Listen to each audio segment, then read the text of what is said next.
boardwalks that stretched for miles under strings of electric light, places that felt like they'd been there forever and would be there long after we were gone. They weren't. Here are 10 American vacation destinations that were once genuinely spectacular and are now, in one way or another, dead. Number 10. Grossinger's Catskill Resort, Liberty, New York. Before budget airlines existed, wealthy New Yorkers didn't fly south for the weekend. They drove 2 hours upstate to a stretch of mountains called the Catskills. And sitting at the center of it all was a place called Grossinger's. The story starts small. In 1913, Asher and Malka Grossinger, Austrian Jewish immigrants, moved to Sullivan County and began renting rooms to city vacationers. Malka cooked. Their daughter Jenny played hostess. Nobody could have predicted what came next. By the mid-20th century, Grossinger's had expanded into a 1,200-acre resort empire.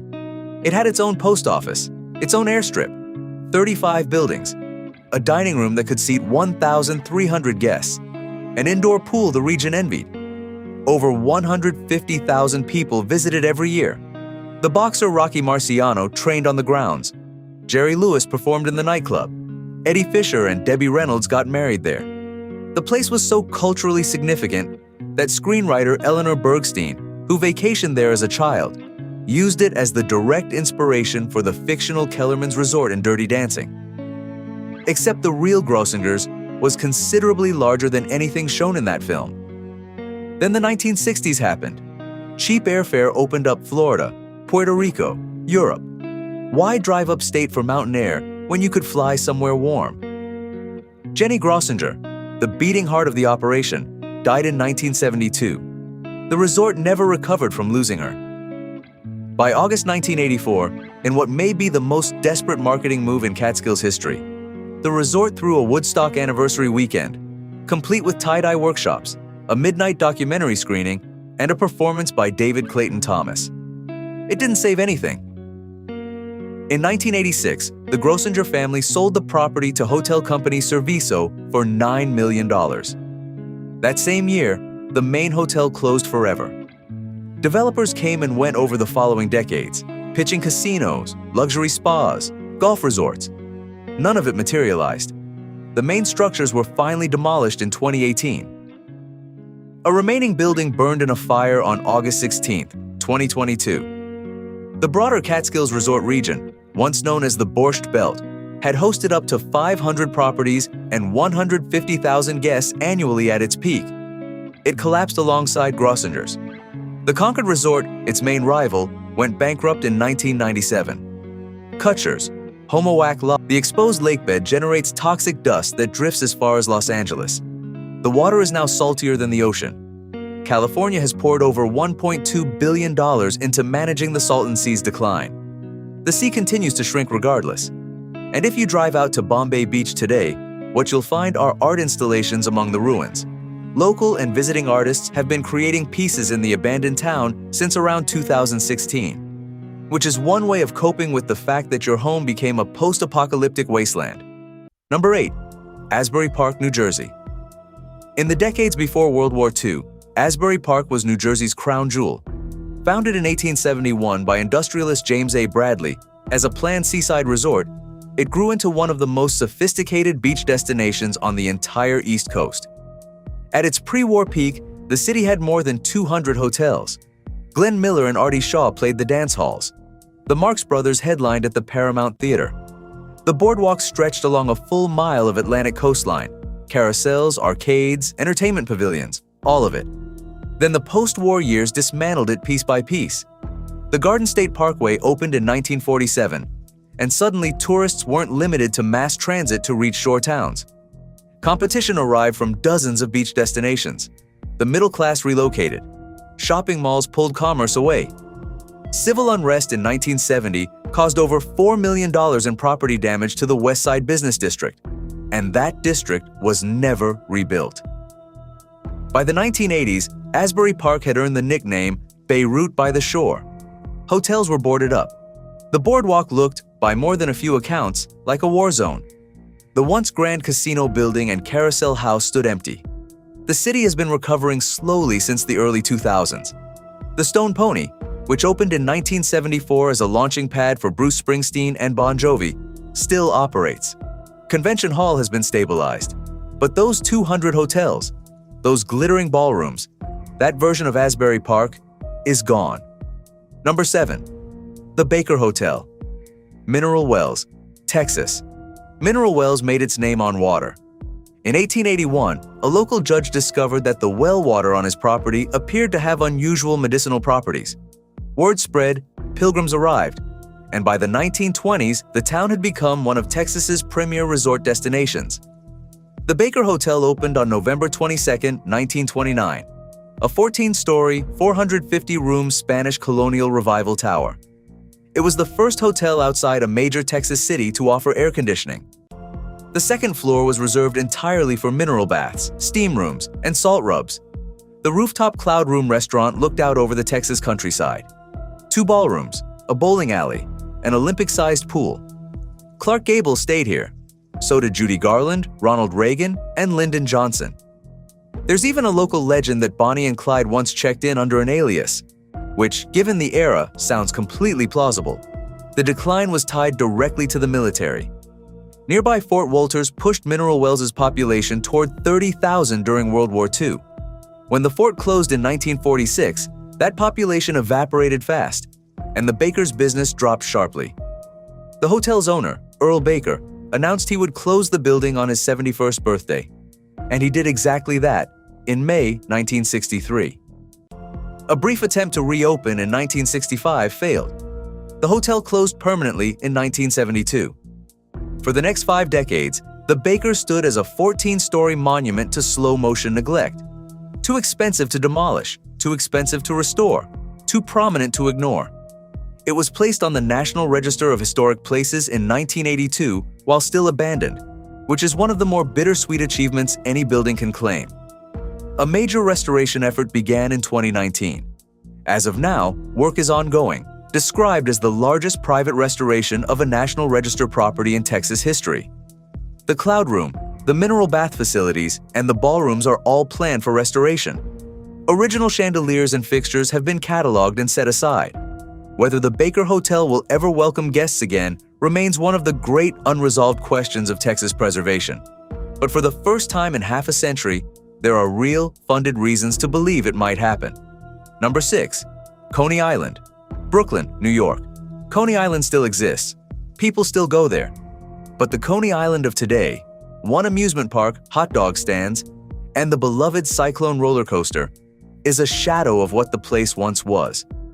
In the early 20th century, Coney Island had 3 massive competing amusement parks operating simultaneously on one strip of Brooklyn beachfront: Steeplechase Park, Luna Park, and Dreamland.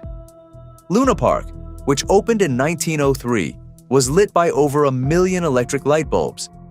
Dreamland opened in 1904 and was even larger. Together, they essentially invented the American amusement park as we know it.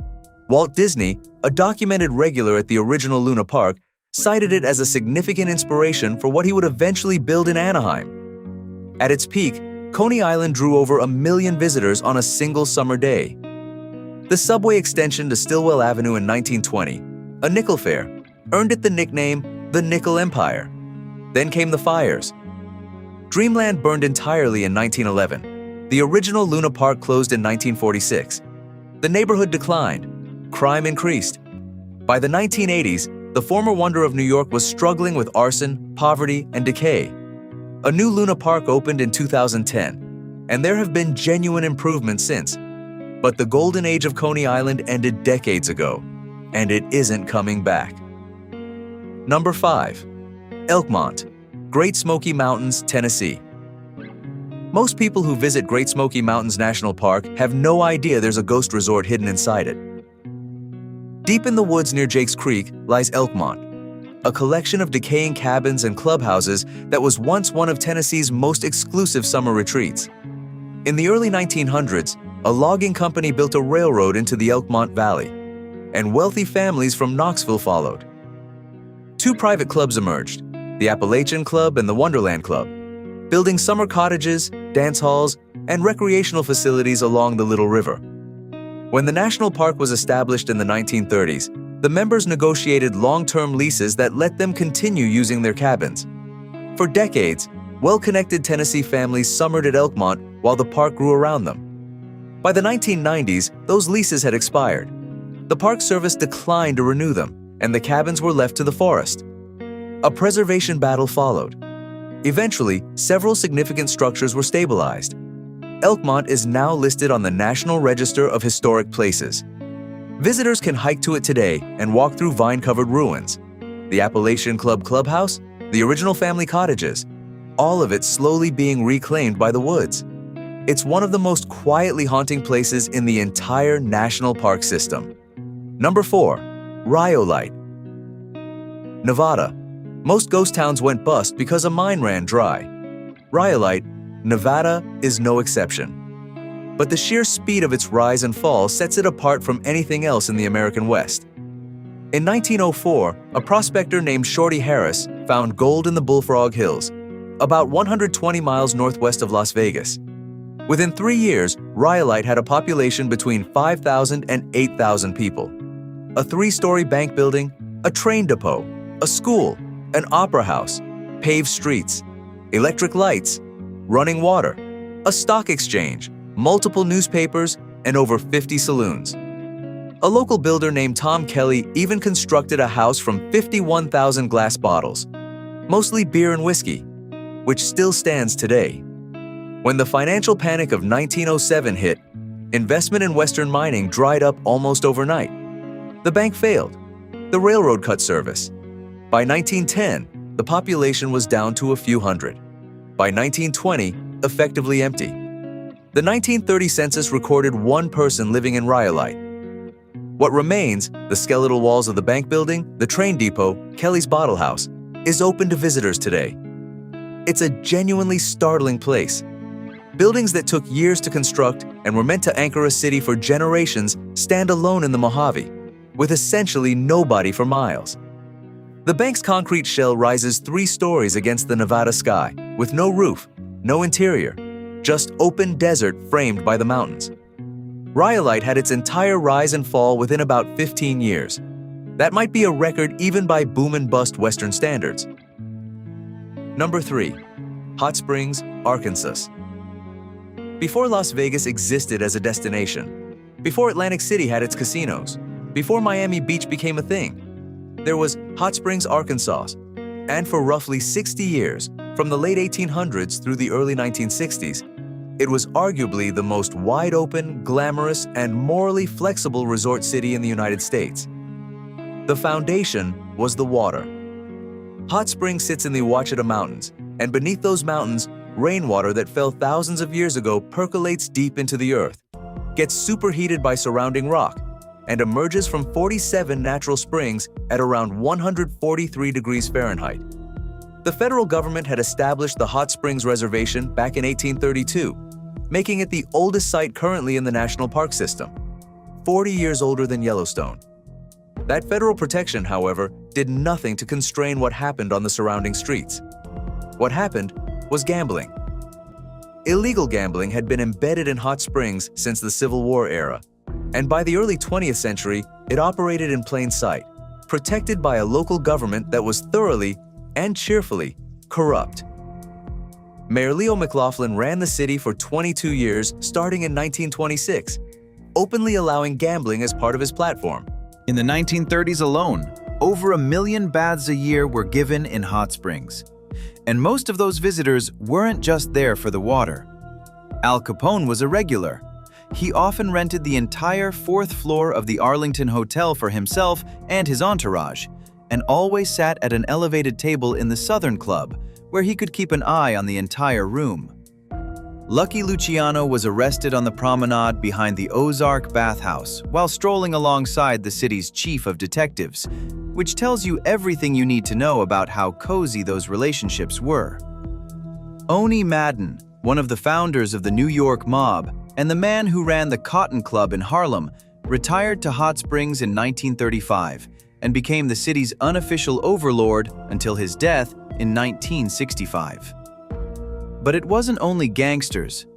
Babe Ruth first came to hot springs as a young pitcher and returned repeatedly to soak in the baths and play golf. At its peak, 5 Major League Baseball teams held spring training in Hot Springs, making it the birthplace of MLB spring training as an institution. Performers like Liberace, the McGuire sisters, and Sarah Bernhardt played the clubs. Tony Bennett is reported to have first performed "I Left My Heart in San Francisco" during a 1963 rehearsal at a hot springs club. The city had that kind of pull. Then, in 1964, after years of federal pressure, Arkansas Governor Orville Faubus allowed a crackdown. State law enforcement moved in, seized the gambling equipment, and shut down what the government had formerly called the site of the largest illegal gambling operation in the United States. The operators dispersed. The resort economy, which had been built almost entirely around the gambling, collapsed behind them. Hot springs fell hard. Bathhouses deteriorated. Hotels sat half-empty. The city that had invented the idea of combining mineral baths, high-stakes gambling, and world-class entertainment in one mountain town had no idea how to function without the thing that had made it what it was. Only in recent decades has Hot Springs found its footing again. The Gangster Museum of America on Central Avenue now openly celebrates the characters the city once tried to pretend it didn't know. 2 of the original bathhouse row buildings still offer traditional mineral baths. The Arlington Hotel, where Capone held court on the 4th floor, is still operating, currently undergoing major renovations. But the wild, lawless, improbable resort that made this small Arkansas mountain town the destination of choice for both Babe Ruth and Al Capone, that version is gone. Number 2. Steeplechase Park, Coney Island, New York. Steeplechase Park deserves its own entry because it had one of the longest runs and one of the most abrupt endings of any American amusement park. George C. Tillieu opened Steeplechase in 1897, naming it after the park's signature mechanical horse race, which sent riders side by side around the park's perimeter on steel tracks at speeds that were simultaneously thrilling and mildly terrifying. Exactly the combination that makes something enormously popular.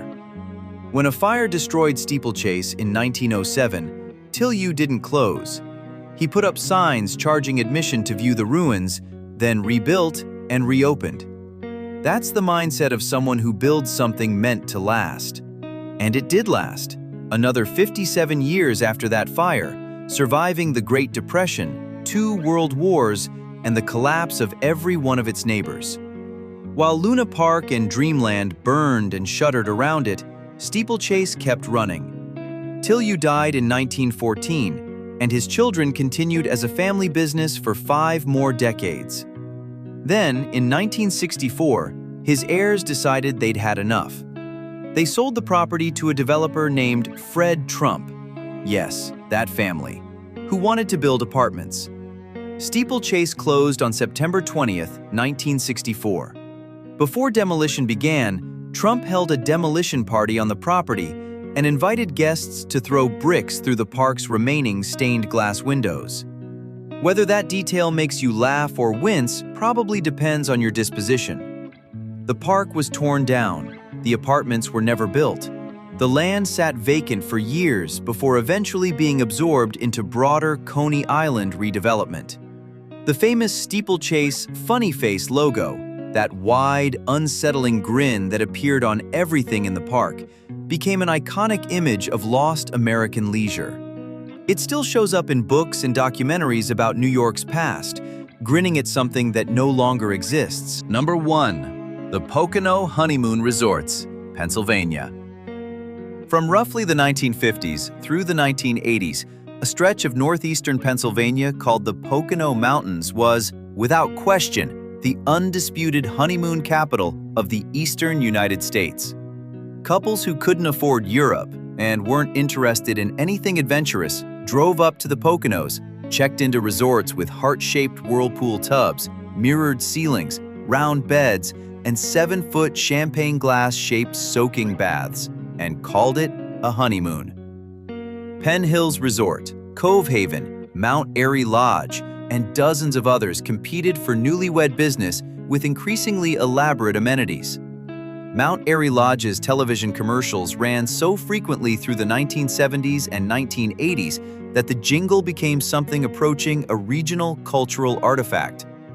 At its peak in the 1970s, the Pocono honeymoon industry was drawing hundreds of thousands of couples annually and employing thousands of local workers.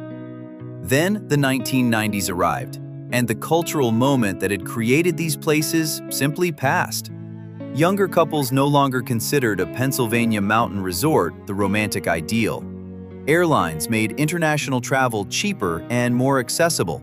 Las Vegas repositioned itself as a legitimate honeymoon destination. All-inclusive Caribbean resorts offered sun, beaches, and swimming pools in a single package, often no more expensive than a Poconos weekend. Penn Hills Resort closed in 1998. Cove Haven, which had survived longer than most of its competitors, closed in 2014. Mount Airy Lodge, the one with the ubiquitous commercials, was demolished and replaced by a casino. One by one, the heart-shaped tubs were drained, the round beds dragged out, the mirrors taken down from the ceilings. Photographer Pablo Iglesias Maurer documented what remained of several of these resorts in the years after their closure. Indoor swimming pools turned into indoor gardens, lobby furniture still sitting exactly where it had been left on the day the doors closed. The images inspire emotion that's really difficult to put your finger on, he said. It's a little melancholy. That seems about right. There's something quietly devastating about the end of a place that was, at its core, in the business of making people happy. These 10 destinations all had their moment. Some had several decades of moments. Then, the world moved on. The money dried up, the climate changed, or the people who loved them simply grew old. And what had been living, breathing, thriving destinations became ruins, parking lots, or plaques on a wall. America has always been good at building things that feel permanent. It's not quite as good at keeping them that way. But here's what's worth remembering. The buildings may be gone, the boards may be up, the pools drained, the ballrooms dark. And yet, millions of real people loved these places. The families who drove to Grossinger's every summer, the couples who honeymooned in the Poconos, the kids who ran down the Coney Island boardwalk and rode the mechanical horse at Steeplechase. Those experiences were real, even if the places that held them are now gone. If this video is making you feel something, maybe a little nostalgic for places you've never even been to, go ahead and hit that like button. It genuinely helps this channel more than most people realize. That's the list. 10 places that were real, that were loved, that are now gone. If there's a forgotten American place you think deserves its own video, drop it in the comments. I read every single one. Until next time.